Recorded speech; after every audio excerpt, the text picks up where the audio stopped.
بسم اللہ الرحمن الرحیم۔ آپ دیکھ رہے ہیں مگر ٹریولز۔ میں عبد المنعم آپ کو ویلکم کرتا ہوں۔ میں امید کرتا ہوں کہ آپ ٹھیک ہوں گے۔ کویت کے حوالے سے ایک اقامہ کے حوالے سے ایک لیٹسٹ اپڈیٹ ہے۔ اقامہ لگوانے میں آپ لوگ ہرگز تاخیر نہ کریں، اس کو جلدی لگوا لیں، ورنہ آپ کو کافی زیادہ جرمانے اور بھاری نقصان اٹھانا پڑے گا۔ اس ویڈیو کی ڈیٹیل میں آپ سے ڈسکس کرنا چاہتا ہوں۔ ڈیٹیل سے پہلے میری آپ سے گزارش ہے، اگر آپ مگر ٹریولز پر نئے ہیں اور ابھی تک آپ نے مگر ٹریولز کو سبسکرائب نہیں کیا تو برائے مہربانی مگر ٹریولز کو سبسکرائب کر لیجئے۔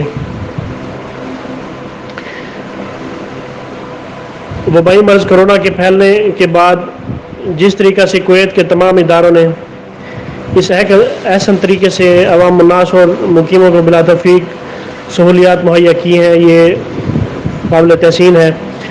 جو مقیم مختلف وجوہات کی بنا پر کویت میں اقامہ نہ لگانے کی وجہ سے پریشان تھے، ان سب کو جرمانوں سے بچنے کے لیے 3 ماہ کی تمدید آٹومیٹک یعنی جوازات کے بغیر دے دی گئی تھی، جسے اقامہ موقع 14 نمبر کہا جاتا ہے۔ یاد رہے کہ ان لوگوں میں وہ مقیم ہیں جن کے اقامے 31 اگست 2020 کو ختم ہو رہے تھے، صرف ان کو ہی تمدید دی گئی ہے، جبکہ جن کے اقامے 1 ستمبر 2020 کے بعد ختم ہوئے ہیں، ان کو بھی ابھی تک وزارت داخلہ نے آٹومیٹک تمدید نہیں دی۔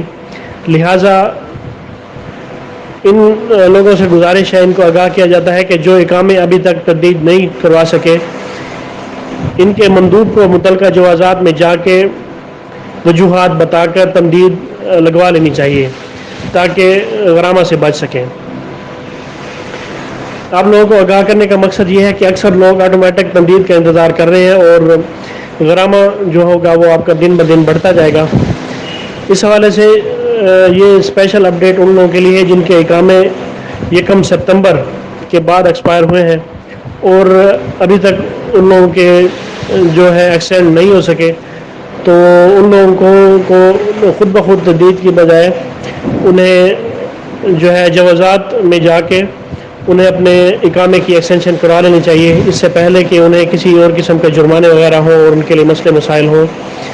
تو یہ اس حوالے سے اقامہ کے حوالے سے ایک لیٹسٹ آگاہی بھی تھی اور اپڈیٹ بھی، تاکہ آپ لوگوں کو اس بارے میں پراپر آگاہ کیا جا سکے۔